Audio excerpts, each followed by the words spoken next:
It's obvious that this entire planet is struggling through a difficult time. Here in America, we're seeing the direct result of these struggles at the gas pump, where gas prices are reaching nearly $4 a gallon in the Houston area. Now, what's to blame?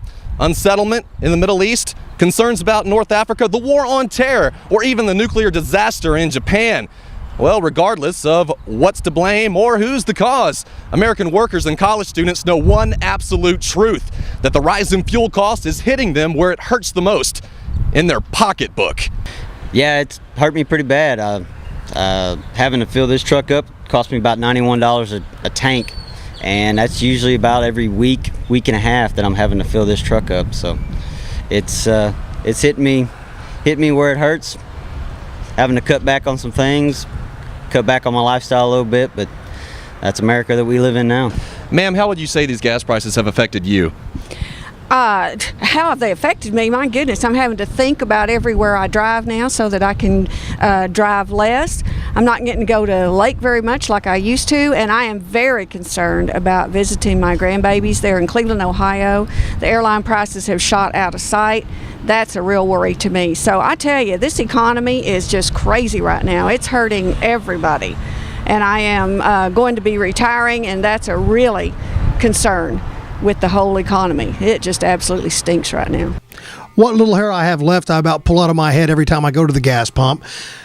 My wife and our gas bill is about $700 a month. I work 35 miles away one way from home, and I mean, it goes up 30 or 40 cents. That's a lot when you fill up 2 and 3 times a week. So yeah, it's maddening, and there's nothing you can do about it. Over to the campus of the University of Houston Clear Lake, we have students speaking out on the issue. With me is literature major Lauren Fillmore. Lauren, now I understand you're a big commuter. You work full-time, you go to school full-time. So obviously these gas prices have had to wreak havoc on your life. Tell me how that's been. Well, I pretty much put $20 in my gas tank every day, and it takes me an hour to get to school. It's not fun. What would you say you pay a month on fuel? I was afraid you were going to ask me that question. I haven't paid as much attention as I should have. I'm kind of scared to look. How do you afford to pay for it? Do you just have to cut out on other things like going out to eat, going to the movies, and fun stuff like that? Yeah, pretty much.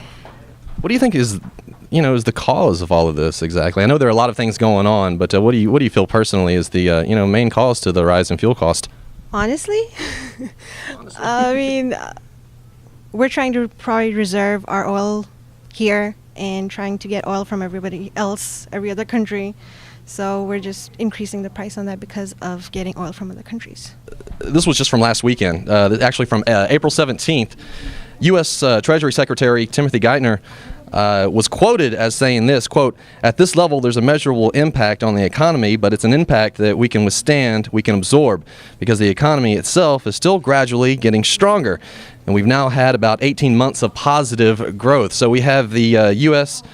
Treasury Secretary telling us that we've had 18 months of positive growth in as far as the economy goes, but yet as Americans, as students and workers, we're seeing things they just keep rising and keep inflating, especially the price of gasoline. So how does it make you feel when you hear a comment like this?